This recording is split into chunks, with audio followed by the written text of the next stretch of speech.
Will Michigan pass for over 400 yards against Minnesota? Okay, so this week has been an absolute mess for me. And so that is why I find myself recording this episode Saturday morning and posting it just before the noon kickoffs get started.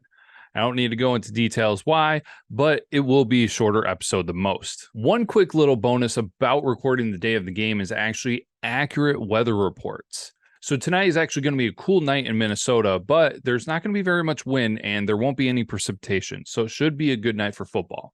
And now, tonight's matchup. Minnesota, they have football players who know how to play football. Michigan has football players that also know how to play, but they just do it better. That's it. No, I'm just kidding. I'll get into more detail than that.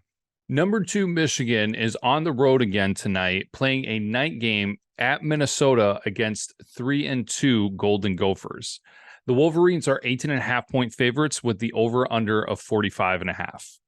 Now, this Minnesota team could easily be 4-1, but they did allow Northwestern, of all teams, to come back and beat them in overtime. So take that for what you want. I actually didn't get a chance to watch that game, so I don't really know how that broke down and how they allowed that to happen. This week has been such a mess. I'm just going to throw up one graphic and look at how beautiful that graphic is. Complete sarcasm, of course, but you can see the comparison between the two teams. A huge dominance for the Michigan defense.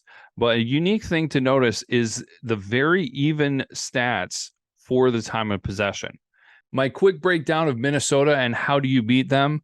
Well, it seems pretty straightforward. Just throw for over 400 passing yards. That's right. Both of their losses, the other teams have thrown for over 400 yards. North Carolina put up 414 yards, while Northwestern put up 400 exactly. Granted, that was also in overtime. How could Minnesota beat Michigan? Well, they probably would have better luck at it if they jumped them with baseball bats before they get on the football field.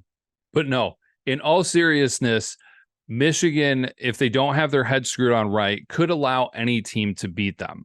Minnesota hasn't looked all that great this year, so it would be a really tough battle for them to take down the number 2 team in the nation.